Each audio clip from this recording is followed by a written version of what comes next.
Hello trader, स्वागत है आपका सिंह ट्रेड के इस नए वीडियोस पर। ट्रेडर, आज के इस वीडियो में हम लोग फंडामेंटल बायर्स का एक रोड मैप देखने वाले हैं। ट्रेडर, इसके पिछले वाले वीडियोस में हमने टेक्निकल बायर्स के जितने भी लेक्चर्स थे, लाइक उसका बेसिक से लेकर एडवांस तक कि आप किस तरीके से लिक्विडिटी मार्क कर सकते हो, अपना बायर्स वगैरह फाइंड आउट कर सकते हो, मैंने अपने पूरे लेक्चर्स में जो है इसको कवर आउट कर दिया है। नाउ ट्रेडर, अब जो है बारी आपके फंडामेंटल बायर्स की। फंडामेंटल बायर्स यानी न्यूज़ वाले इवेंट्स की बारी है, जहाँ पर अपन सारे जो न्यूज़ इवेंट है उसको रीड हम लोग करने वाले हैं। नाउ ट्रेडर, अपन डायरेक्ट जो है न्यूज़ वाले इवेंट पर नहीं जाएंगे। उसका सबसे पहले एक थोड़ा सा रोड मैप समझेंगे कि न्यूज़ को रीड करने का एक रोड मैप क्या है, वो कौन सी न्यूज़ का पार्ट्स है, ताकि आपको ईजी तरीके से समझ में आए कि कौन सा न्यूज़ को कब और किस तरीके से समझना है। तो नाउ ट्रेडर, इस वीडियो से हम लोग इसका पूरा रोड मैप बढ़िया से समझने वाले हैं, जिसमें हम लोग सबसे पहले ये समझेंगे कि व्हाट इज़ फंडामेंटल बायस, कि एक्चुअल में फंडामेंटल होता क्या चीज़ है, देन फंडामेंटल बायस बनती कैसे हैं, इसको समझेंगे ना। इसके बाद इसके पार्ट्स को समझेंगे कि फंडामेंटल बायस के कितने पार्ट्स हैं और किस तरीके से एक दूसरे से कनेक्टेड हैं ना। इसके अंदर हम लोग इनके पार्ट्स को फिर एक एक करके बढ़िया समझेंगे कि आपका जो इन्फ्लेशन डेटा है वो क्या चीज़ है। उसके बाद इकोनॉमिक ग्रोथ डेटा को समझेंगे ना। उसके बाद हम लोग लेबर मार्केट डेटा, जिसे में अपन जॉब एंड एम्प्लॉयमेंट डेटा को भी बढ़िया समझेंगे ना। उसके बाद ट्रेड एंड सप्लाई डेटा को भी समझेंगे ना। उसके बाद सेंट्रल बैंक पॉलिसी, या फिर बोल सकते हो सेंट्रल बैंक्स एंड उसके जो इंटरेस्ट रेट हैं उनको समझेंगे ना। एंड लास्ट में हम लोग समझेंगे जियो पॉलिटिकल इशूज़ के बारे में। ट्रेडर, आपको जो है फंडामेंटल बायस के बारे में, आप जब ट्रेड वगैरह करती होगे तो आपको बहुत सारे न्यूज़ इवेंट आपको देखने को मिलते होंगे, लाइक CPI डेटा हो गया, NFT डेटा हो गया, इसके बाद इंटरेस्ट रेट का हो गया, FOMC मीटिंग का हो गया, लाइक इसके अलावा वार वाले सिचुएशन हो गए, जैसे अभी ईरान और इसराइल के बीच, USA के बीच में जो युद्ध हो रही है। तो ये सारे आपको कई सारे न्यूज़ इवेंट अभी आपको बड़े बड़े इवेंट पर दिखाई दे रहे होंगे। तो इन चीज़ों को आप कहाँ से रीड कर सकते हो, कैसे इनको ट्रेड प्लान कर सकते हो, इन सारी चीज़ों को जो हम लोग स्टेप बाय स्टेप समझने वाले हैं। तो पहले ही बता दे रहा हूँ, अभी के जो लेक्चर्स हैं वो आपके प्योर थियोरिटिकल पॉइंट्स हैं। फंडामेंटल बायस के एक अपने इम्पॉर्टेंस है, ये अपने ही मार्केट में, ठीक है, अपना ही एक अलग ही वैल्यू रखते हैं। तो फंडामेंटल बायस, जिस तरीके से अपन ने टेक्निकल बायस को बहुत ही बेसिक से लेकर बहुत ही एडवांस लेवल तक और अच्छे लेवल से समझा हुआ है, उसी तरीके से फंडामेंटल बायस को भी अपन को समझना है। बिकॉज टेक्निकल बायस हमको देखिए ये बताता है कि आपको एंट्री या आपको कहाँ पर मार्केट में उतरना है, लेकिन फंडामेंटल आपको बायस ये बताता है कि आपको किस साइड जाना है, अप साइड में जाना है या डाउन साइड में, यानी डायरेक्शन का कन्फर्मेशन करता कौन है, तो फंडामेंटल बायस करता है। ठीक है, तो आई होप आपको जो फंडामेंटल बायस से जो रिलेटेड है वो समझ में आएगा। नाउ ट्रेडर, अब जो है मैं लेक्चर में आगे और बढ़ने से पहले मैं आपको एक नोटिफिकेशन देना चाहूँगा। ट्रेडर, मेरे को जो भी अपडेट्स वगैरह या नोटिफिकेशन वगैरह प्रोवाइड करना रहता है तो मैं अपने टेलीग्राम पर प्रोवाइड करता हूँ। तो ट्रेडर, यदि आप हमारे टेलीग्राम से जुड़ना चाहते हो तो आपको हमारे कॉमेंट सेक्शन में हमारे टेलीग्राम का लिंक पिन किया हुआ मिल जाएगा, वहाँ से जो है आप हमारे टेलीग्राम से ज्वाइन हो सकते हैं। नाउ ट्रेडर, अब जो है हम लेक्चर का स्टार्ट करते हैं। ट्रेडर, सबसे पहले देखिए हम लोग फंडामेंटल को समझेंगे कि फंडामेंटल एक्चुअल में होता क्या है, फंडामेंटल बायस होता क्या चीज़ है। तो नाउ ट्रेडर्स, फंडामेंटल का देखिए सिंपल सा मीनिंग होता है कि कोई भी स्टॉक है या फिर करेंसी है या फिर एसेट, सिंपल बोल रहा हूँ, सिंपल भाषा में कोई भी स्टॉक है या फिर कोई भी करेंसी है या फिर कोई भी एसेट है, ठीक है। इसका फंडामेंटल क्या होता है, एक डायरेक्शनल व्यू होता है जो उसके इकोनॉमिक के बेस पर होता है। फिर से रिपीट कर रहे हैं, फंडामेंटल बायस होता क्या चीज़ है, तो इसे सिंपल और आसान लैंग्वेज में समझें तो फंडामेंटल बायस आपका किसी भी करेंसी हो गया, स्टॉक हो गया, एसेट्स हो गया के बारे में एक फंडामेंटल व्यूज़ है जो उसके इकोनॉमिकल बेस पर बनता है ना। इसके दूसरे भाषा में अगर कहें तो जिस भी कंट्री की, मान लो कोई इंडिया की करंट कंट्री है या कोई अदर भी जितने भी करंट है कंट्री हैं, उन कंट्री के यदि आपके इकोनॉमी स्ट्रांग है तो उस कंट्री का जो करेंसी हो आप नेचुरली जो है आपको ऊपर साइड या उसके प्राइस में इंक्रीमेंट जो है होते दिखाई देगा ना। यदि उस कंट्री का जो इकोनॉमी है डाउन साइड है तो उस कंट्री का जो करेंसी है वो भी आपको डाउनफॉल में दिखाई देगा। नाउ आई होप आपको जो फंडामेंटल बायस जो समझ में आया होगा, ठीक है, कि फंडामेंटल बायस क्या होता है, ठीक है ना। फंडामेंटल बायस के मेनली जो है बताया तो गया है वैसे 5 पार्ट्स में, ठीक है, लेकिन एज अ मैं इस 6 पार्ट्स में लेके चल रहा हूँ ताकि आपको बेटर तरीके से एक पार्ट छूट रहा तो वो भी आपको इंक्लूडेड में समझ में आ जाए। तो फंडामेंटल बायस के मेनली 6 पार्ट में यहाँ इंक्लूड किया हूँ।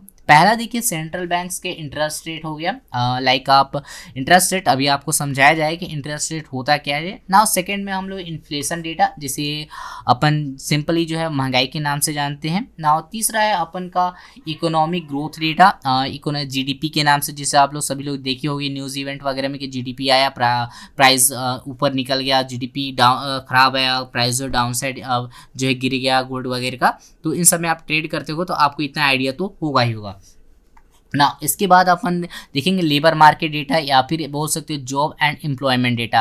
लाइक आप देखते होगे हर महीने के जो फर्स्ट वीक होता है उसमें आपका सिंपली जो है आपका ये एनएफटी का जो डेटा आता है उसमें देखिए बहुत बड़े बड़े मोमेंटम बनते हैं, कभी कभी शार्पली मूव देता है अप साइड में या डाउन साइड में। इस क्यों आता है? तो ये जो आपके डेटाज हैं, जो लेबर मार्केट डेटाज हो गए, इकोनॉमी का डेटा हो गया, सेंट्रल बैंक के रेट हो गए कि उनके रेट्स क्या हैं, तो इनके बेसिस पर आते हैं ना। इसके बाद हम लोग समझेंगे trade and supply data. Trade and supply data के अंदर समझेंगे कि कंपनीज के अंदर ग्रोथ हो रही है नहीं हो रही है, बाहर में जो है माल जो है कितना एक्सपोर्ट हो रहा है, इम्पोर्ट्स हो रहा है। अगर देखिए इम्पोर्ट ज़्यादा हो रहा है तो करेंसी किस तरीके से डाउनफॉल में जाएगा, अगर एक्सपोर्ट ज़्यादा हो रहा है तो करेंसी का प्राइस जो किस तरीके से आपको बुलिश साइड में मोमेंटम करता हुआ दिखाई देगा ना। इसके बाद जो है अपन समझेंगे जियोपॉलिटिकल इशूज़ के बारे में।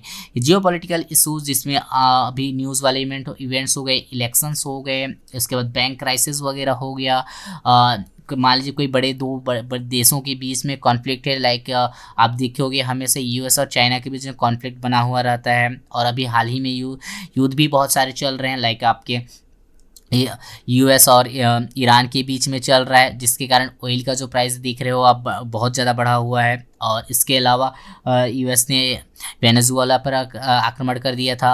इसके अलावा भी रूस यूक्रेन के बीच का युद्ध आपको पता ही होगा, अगर अभी आप जो है ट्रेड करते होगे तो इन सारे चीज़ों को आपको जो एक एक करके जो है बढ़िया से समझना है। नाउ ट्रेडर, इस वीडियोस में देखिए मैं एक रोड मैप दे रहा हूँ, तो केवल इनके बारे में इंट्रो बताऊँगा, इनके अंदर के जो न्यूज़ इवेंट है, ठीक है, उसको हम लोग एक एक करके जो है आगे करके रीड करेंगे। तो देखिए मैं सबसे पहले स्टार्ट करता हूँ सेंट्रल बैंक से, यानी इंटरेस्ट रेट से स्टार्ट करते हैं कि इंटरेस्ट रेट होता क्या चीज़ है, फिर जो है इसके बारे में बढ़िया समझेंगे। देखिए चीज़ों को बढ़िया से समझने की कोशिश करिएगा, ताकि जो है मैं इसके अंदर की जो जब आपको लेक्चर्स के थ्रू लाऊं तो आप जो है समझ पाओ कि नहीं ये इस जगह का पार्ट्स है, ठीक है।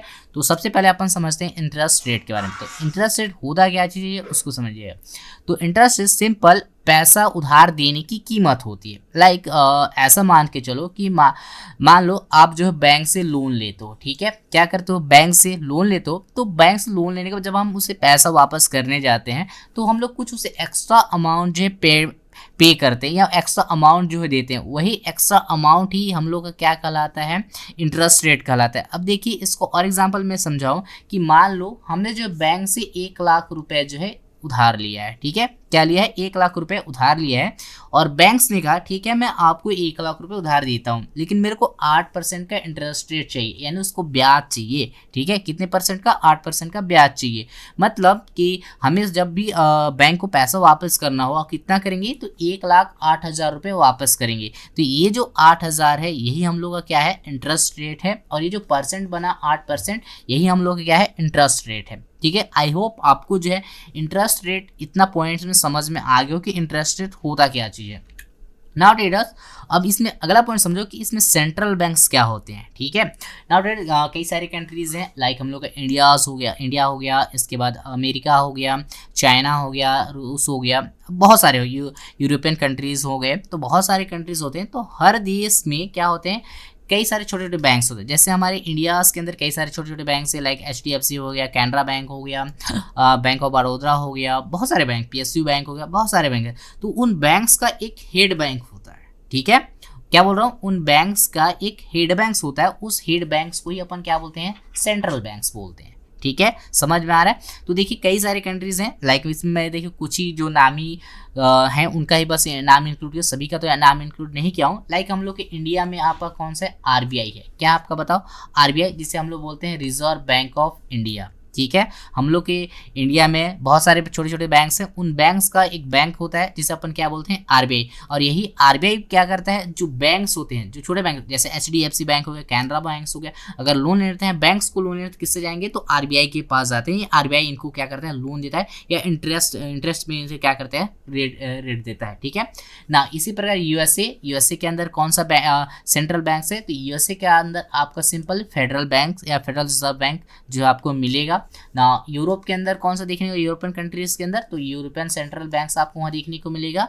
और यूके के अंदर अगर देखोगे तो कौन सा देखने को, बैंक ऑफ इंग्लैंड जो आपको देखने को मिलेगा। तो यही जो है सेंट्रल बैंक्स डिसाइड करते हैं कि आपका जो इंटरेस्ट रेट है वो कितना होगा। लाइक इंडिया के अंदर डिसाइड करते हैं इंटरेस्ट रेट कितना होगा, तो वो आरबीआई जो है डिसाइड करेगा ना। यूएसए के अंदर इंटरेस्ट रेट को कौन डिसाइड करेगा, तो फेडरल रिजर्व बैंक जो है आपका वो डिसाइड करेगा। यही यूरोपियन कंट्री की बात आई तो वहाँ कौन डिसाइड करेगा, तो यूरोपियन सेंट्रल बैंक डिसाइड करेगा।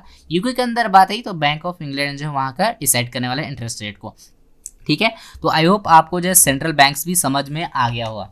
नाउ ट्रेडर, अब जो ये समझो कि इंटरेस्ट रेट जो है काम कैसे करता है। ठीक है, तो ट्रेडर देखिए देखिए इंटरेस्ट रेट जो है बढ़ते घटते रहता है, वो जो है सेंट्रल बैंक्स पर डिपेंड करता है कि रेट को बढ़ा रहा है, घटा रहा है, क्या कर रहा है। ठीक है, अब बढ़ाएगा घटाएगा क्यों, उन सारी चीज़ों को अपन स्टेप बाय स्टेप बाद के आगे के वीडियोज़ में समझेंगे।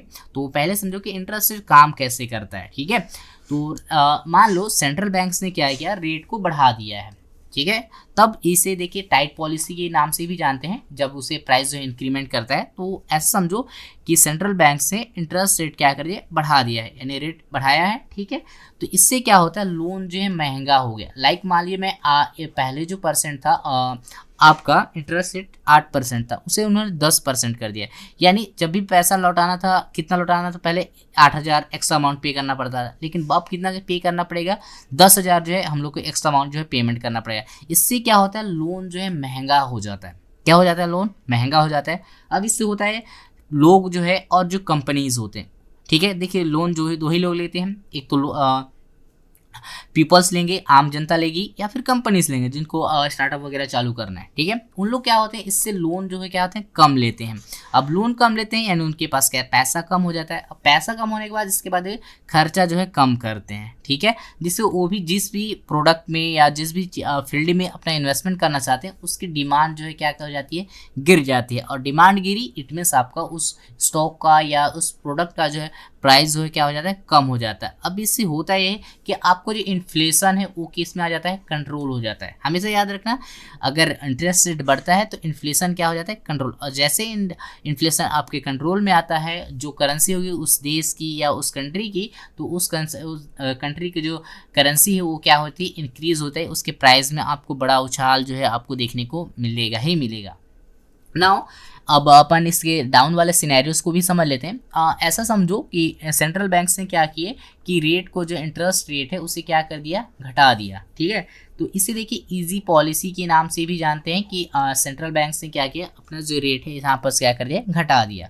ठीक है, ऐसा रेट जब घटता है इंटरेस्ट से, तो ऐसा मानते हैं कि लोन अभी क्या है, सस्ता है। लाइक ऐसा मान को कि पहले जो है इंटरेस्ट 8% में मिलता था, अब जो है लोन 5% में मिल रहा है। ठीक है, लाइक पहले मेरे को लोन जब मैं लेता था, मेरे को 1 लाख लेता था तो मेरे को 8,000 एक्स्ट्रा पेमेंट करना पड़ता। अगर अब मैं लेता हूँ तो मेरे को 5,000 ही बस एक्स्ट्रा पे अमाउंट पे, यानी मेरे को 3,000 रुपये की छूट मिल गई यहाँ पर। ठीक है, तो इससे क्या है, ऐसा माना कि लोन क्या हो जाता है, सस्ता। अब इस चीज़ को देख कर क्या होते हैं, लोग हो गए या फिर आपका जो कंपनीज हो गए, ठीक है, वो ज़्यादा एक लोन लेते हैं उसकी जगह में ज़्यादा लोन लेने लगते हैं। अब लोन ज़्यादा ले लेंगे तो जाहिर सी बात है पब्लिक के पास या कंपनीज के पास पैसा आने लगता है, जिससे उनका खर्चा जो है बढ़ जाता है। जाहिर सी बात है पैसा आएगा तो खर्चा बढ़ेगा ही बढ़ेगा।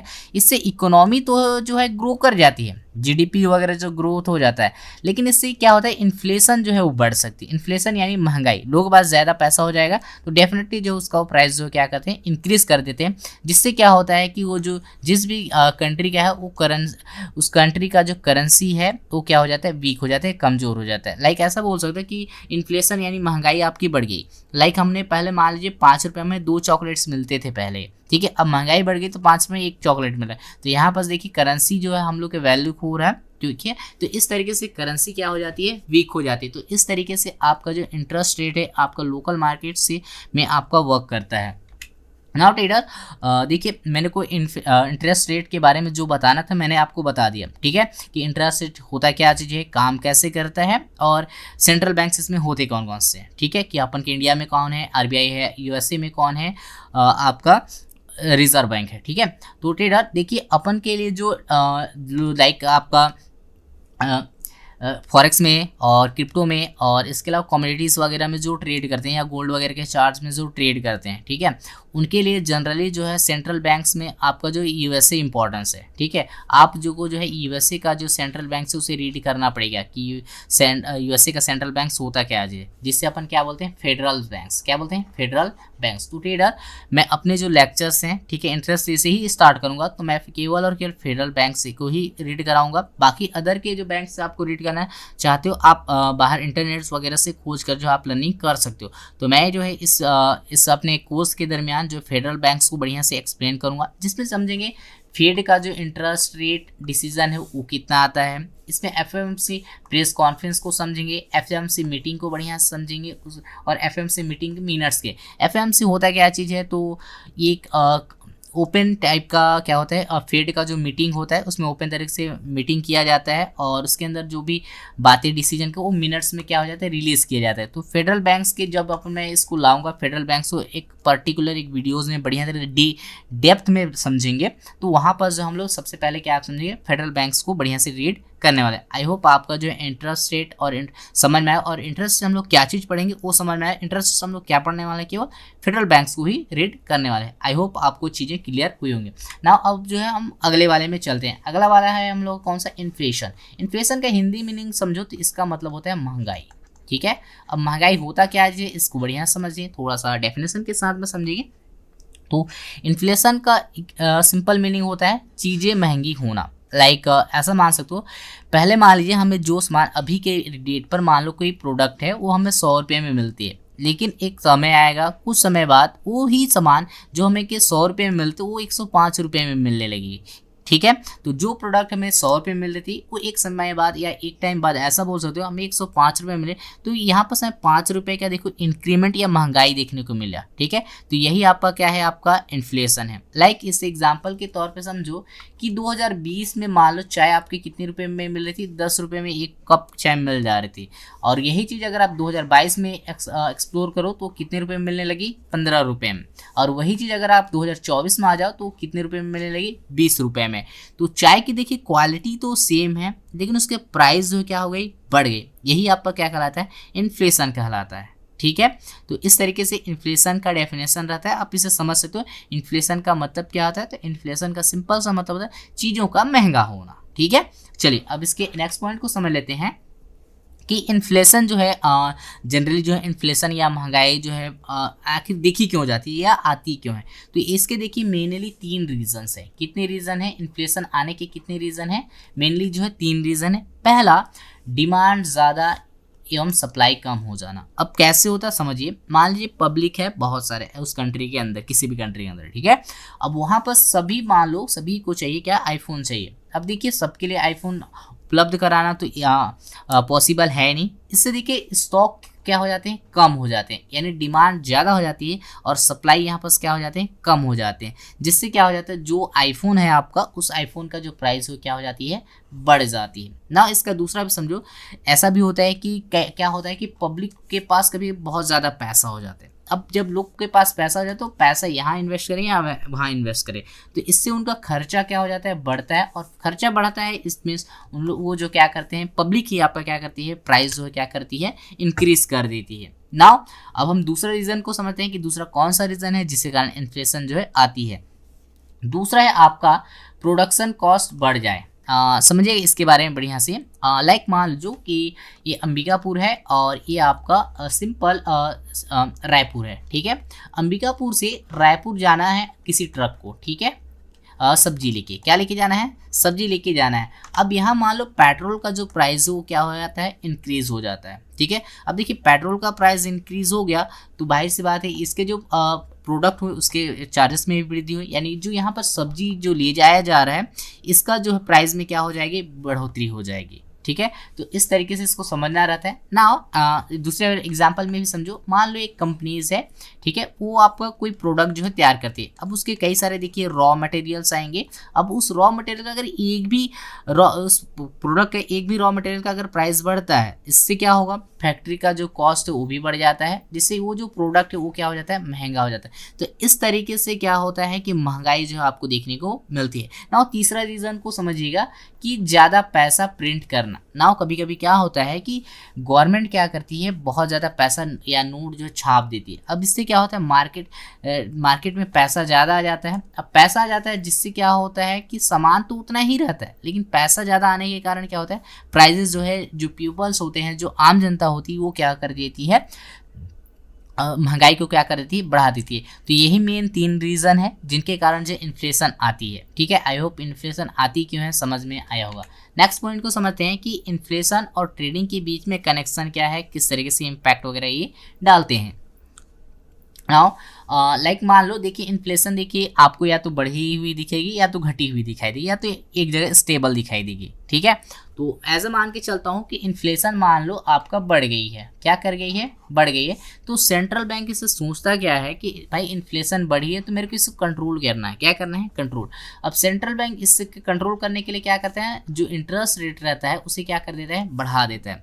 अब इंटरेस्ट जैसे ही बढ़ते हैं, लोन क्या हो जाते हैं, महंगे हो जाते हैं, और लोग जो है लोन महंगा होने के कारण खर्चा जो है कम करते हैं। इससे इन्फ्लेशन क्या हो जाता है, कंट्रोल में आ जाता है, ठीक है। अब इन्फ्लेशन जैसे ही कंट्रोल में आया, आपकी करेंसी जो है क्या हो जाएगी, स्ट्रांग हो जाएगी, उसका प्राइस जो है आपको सिंपल भागते हुए दिखाई देंगे ना। दूसरा समझते हैं इसका डाउन साइड के लिए। मान लो इन्फ्लेशन गिर गई है, मतलब इन्फ्लेशन, महंगाई जो बहुत कम हो गया, इससे होगा क्या, सेंट्रल बैंक्स क्या करता है कि अपना जो रेट है उसे क्या कर देता है, फिर घटा देता है। रेट कम किया, अब लोन जो है लोगों को सस्ता लगने लग गया। अब लोग को लोन जब सस्ता लगेगा तो लोन जो है ज़्यादा खरीदेंगे, या लोग जो है खर्चा ज़्यादा करेंगे, जिससे इकोनॉमी जो है सिमुलेट हो जाती है, इक्वल में आ जाती है। इससे करेंसी अपना क्या कर देती है, वीकनेस खो देती है, वीकनेस आ जाती है करेंसी के अंदर, ठीक है। तो आई होप आपको जो है इन्फ्लेशन और ट्रेडिंग का जो कनेक्शन है वो भी समझ में आया होगा।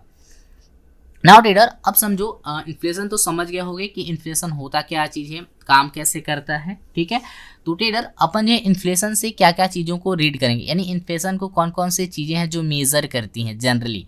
तो ट्रेडर इस मतलब आगे आने वाले लेक्चर्स में हम इन 4 चीज़ों को इन्फ्लेशन के अंदर पढ़ेंगे। पहला है CPI, दूसरा है कोर CPI, तीसरा है PPI, तीसरा है कोर PC इंडेक्स, ठीक है। तो CPI का पूरा नाम क्या होता है, कंज्यूमर प्राइस इंडेक्स, ठीक है। जब भी ये महीने में एक बार आता है, प्राइस के अंदर मोमेंटम बहुत बड़ा बड़ा देखने को मिलता है। मैं इसको लाइव एग्जांपल के अकॉर्डिंग आपको जब लाऊंगा तब दिखा दूंगा, ठीक है। कोर CPI इसे ही सबसे ज़्यादा प्राइस जो है फेड जो है इसको नज़र करता है। इसके अंदर प्रोसेसर प्राइस इंडेक्स ये कंपनीज के अंदर बताता है। कोर पर्सनल इसे जनरली जो है फेड जो है खुद इसे देखता है। तो इन चीज़ों को आपको समझना रहता है। इसके अंदर इसके अंदर हम लोग के 4 टॉपिक्स हैं। पहला CPI, दूसरा कोर CPI, तीसरा PPI, तीसरा कोर PC इंडेक्स, ठीक है। तो इन न्यूज़ इवेंट को हम लोग जो है एक एक करके सेपरेटली तरीके से रीड करने वाले हैं। आई होप आपको जो इन्फ्लेशन समझ में आ गया होगा। नाउ ट्रेडर, अब जो हम लोग लेबर मार्केट को समझेंगे, लेबर मार्केट डेटा, ठीक है, यानी एम्प्लॉयमेंट वाले सेक्शन को, ठीक है। पहले समझते हैं कि लेबर मार्केट डेटा होता क्या चीज़ है, फिर आगे की चीज़ों को इसको रीड करेंगे, ठीक है। तो समझना, देश में क्या है कि एक कंट्रीज है, कंट्री के अंदर कई सारे जॉब वगैरह भी करते हैं। तो देश में कितने लोग काम कर रहे हैं यानी रोजगार हैं, और कितने लोग क्या है, बेरोजगार हैं, यानी कितने लोग काम नहीं कर रहे हैं, ठीक है। यही क्या कहलाता है आपका लेबर मार्केट डेटा, ठीक है। समझिएगा इसका कनेक्शन आपके ट्रेडिंग में कैसे बनता है। अगर देश में देखिए ज़्यादा लोग एम्प्लॉयड हैं, मतलब काम करते हैं, रोजगार है, तो उस कंट्री की जो इकोनॉमी है वो क्या होती है, स्ट्रांग होती है, मतलब स्टेबल होती है, बढ़िया मजबूत बनती है। लेकिन यदि अगर उस कंट्री में ज़्यादा लोग अनएम्प्लॉयमेंट है, काम नहीं करते हैं, बेरोजगार हैं, उनके पास नौकरी नहीं, पैसे कमाने के लिए कोई साधन नहीं है, तो इकोनॉमी इससे क्या हो जाती है, स्लो डाउन में चली जाती है। Now I hope labour market data समझ में आया होगा कि क्या कहते हैं, ठीक है ना। ये समझो कि ये जो लेबर मार्केट डेटा है आपका ट्रेडिंग में इंपॉर्टेंट क्यों है, ठीक है। तो समझना, मान लो कि किसी कंट्री का जॉब्स जो है बहुत ज़्यादा है, मतलब वहाँ उसके अंदर जो है रोजगार से बहुत ज़्यादा है, वहाँ सभी लोग जॉब करते हैं, ठीक है। तो इससे होता है कि मीनिंग ये निकाला जाता है कि वहाँ के लोग जो है ज़्यादा कमाते हैं, तो अब लोग के पास देखिए ज़्यादा कमाते जाहिर से पैसा भी आएगा, पैसा आएगा तो खर्चा करेंगे, अब खर्चा करेंगे तो देश की जो इकोनॉमी हो ग्रो करेगी। अब इकोनॉमी तो ग्रो करेगी लेकिन साथ साथ में क्या उसके साथ इंक्रीमेंट होता है, महंगाई। ठीक है, अब महंगाई इंक्रीमेंट होगा तो सेंट्रल बैंक जाहिर सी बात अपना रेट को फिर क्या करेगा, इंक्रीज करेगा, और रेट इंक्रीज किया तो करेंसी क्या करेगी, करेंसी का जो प्राइस है वहाँ पर भी आपको यहाँ पर बढ़ोतरी हुई दिखाई देगी। तो आई होप आपको जो है इंपॉर्टेंस क्या है ट्रेडिंग में ये चीज़ समझ में आई होगी। नाउ ट्रेडर मैंने देखिए लेबर मार्केट के अंदर क्या क्या चीज़ें हैं उनको समझा दिया कि लेबर मार्केट होता क्या है, ट्रेडिंग में इंपॉर्टेंस क्या हो।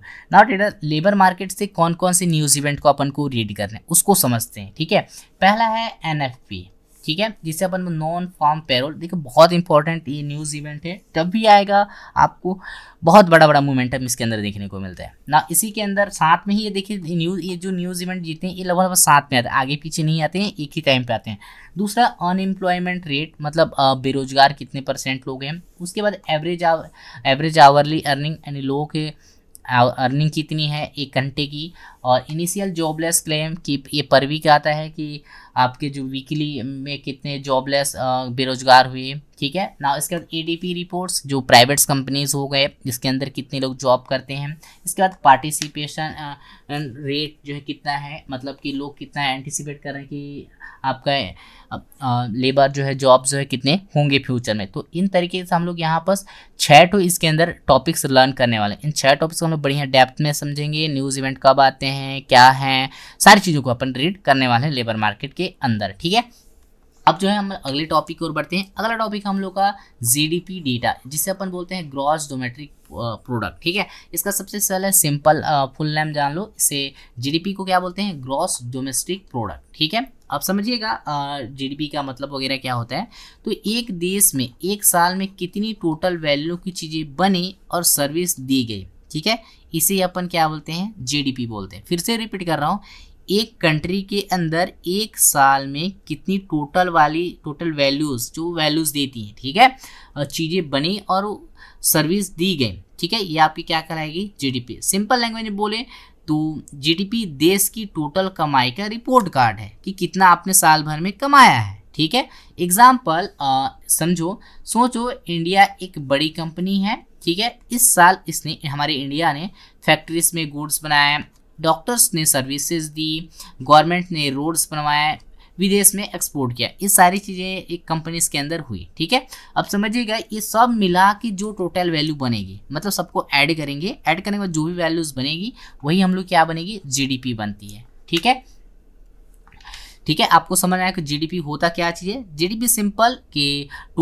एक साल में कितनी जो है टोटल वैल्यूज़ वाली चीज़ें बनी और सर्विसेज दी गई, इसे अपन क्या बोलते हैं, जीडीपी बोलते हैं। ठीक है ना, जीडीपी जो है अब समझते हैं कि जीडीपी जो है कैलकुलेट कैसे करता है। तो इसका सिंपल सा पहले फार्मूला होता है, इन फार्मूला को समझिएगा। फार्मूला है CIG प्लस X माइनस का M। ठीक है, अब ये होता क्या समझो। ठीक है, C यानी होता है कंज्यूमशन, मतलब लोग जो है क्या खर्चा करते हैं, कि किसमें खर्चा करते हैं। दूसरा है आई यानी होता है इन्वेस्टमेंट, कि कंपनीज क्या इन्वेस्ट करती हैं, क्या मतलब किसमें किसमें इन्वेस्ट करती हैं।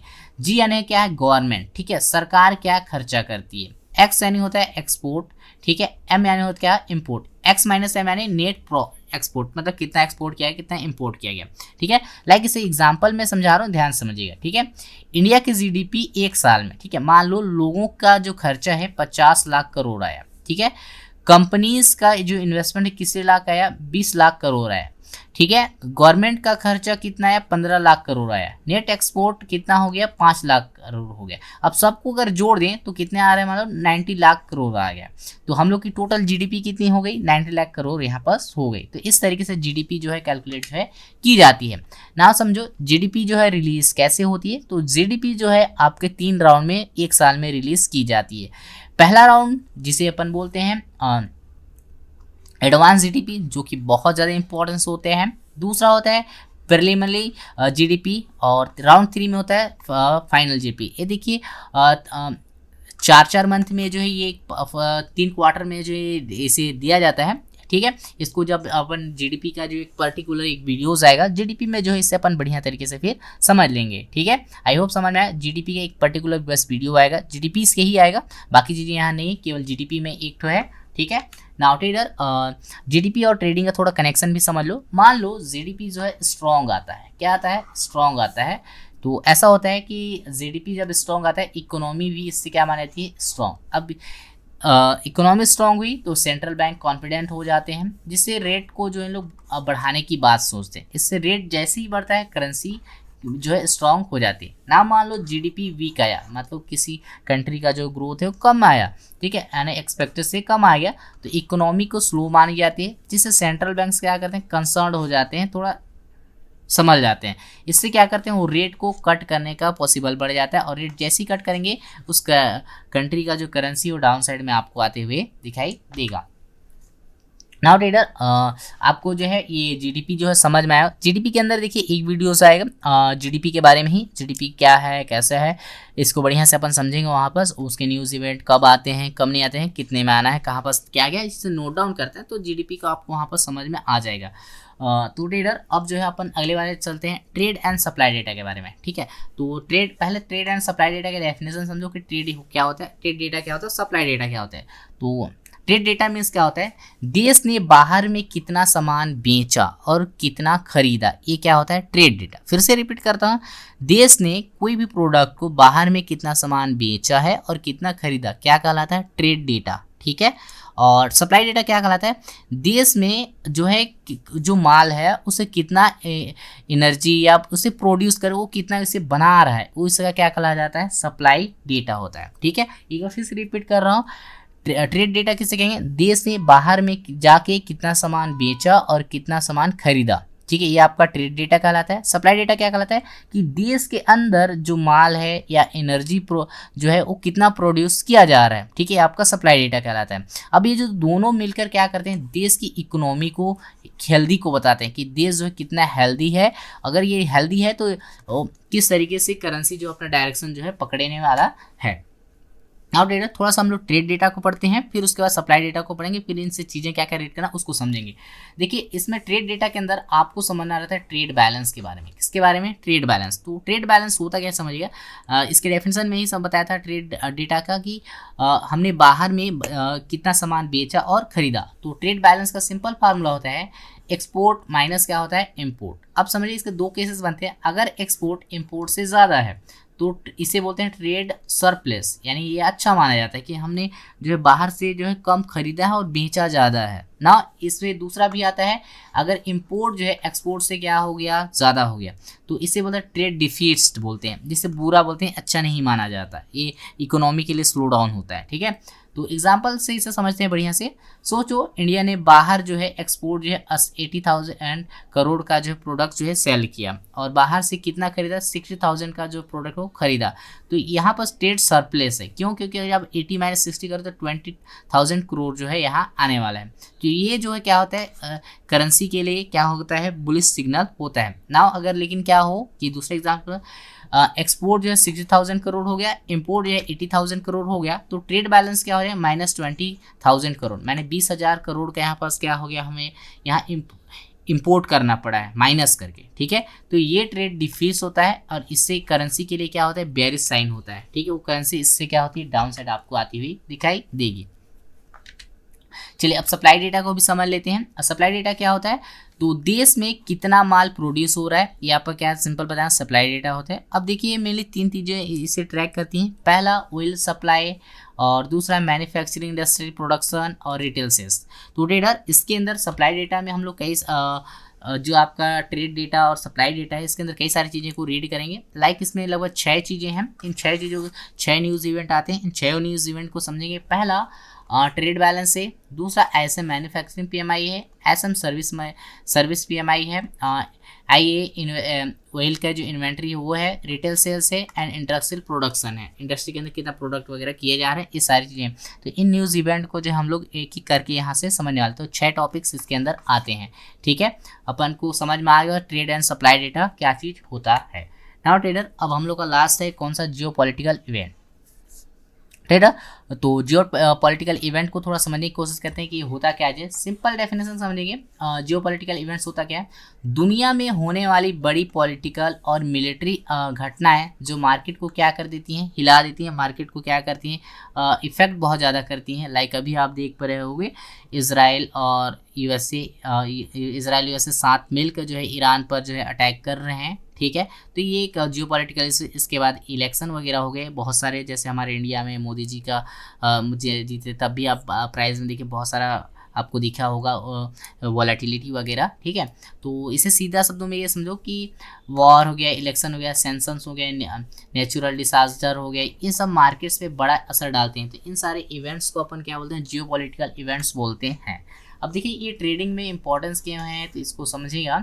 दुनिया में कोई बड़ा इवेंट होता है तो इन्वेस्टर क्या होते हैं, स्कार्ड हो जाते हैं, मतलब रिस्की एसेट बेच देते हैं, सेफ एसेट की ओर आ जाते हैं, जिससे मार्केट्स में क्या होता है, बहुत वोलेटिलिटी। और ये देखिए सडन करते हैं ना उन लोग, ऐसा नहीं कि पूरा धीरे धीरे निकल, वो डायरेक्ट निकलते हैं। इससे मार्केट में बहुत ज़्यादा क्या आ जाती है, वोलेटिलिटी आ जाती है। इससे बड़े मूव बनते हैं जिसमें ट्रेडिंग की अपॉर्चुनिटी भी आपकी देखिए बनती है।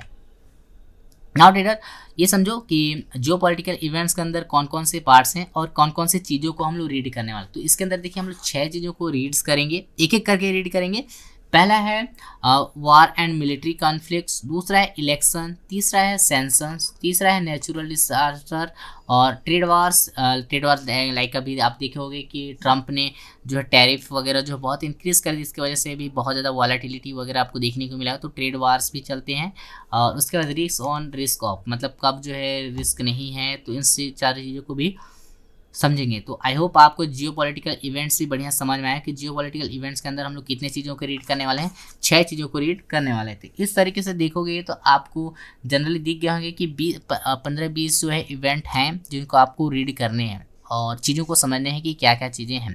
तो मेरा उम्मीद यही रहेगा मैं चीज़ों को आपको बेटर तरीके से समझाऊँ इन न्यूज़ इवेंट को। और ये भी मेरी उम्मीद रहेगा कि मैं आपको जो है जो डेटाज हैं उसको पकड़ने कैसे, बड़े बड़े मूव जो हैं न्यूज़ के साथ जो है पकड़ना कैसे, उनको मैं भी आपको समझा पाऊँ, ठीक है। तो नाउ ट्रेडर, आज की वीडियोस में इतना ही करते हैं।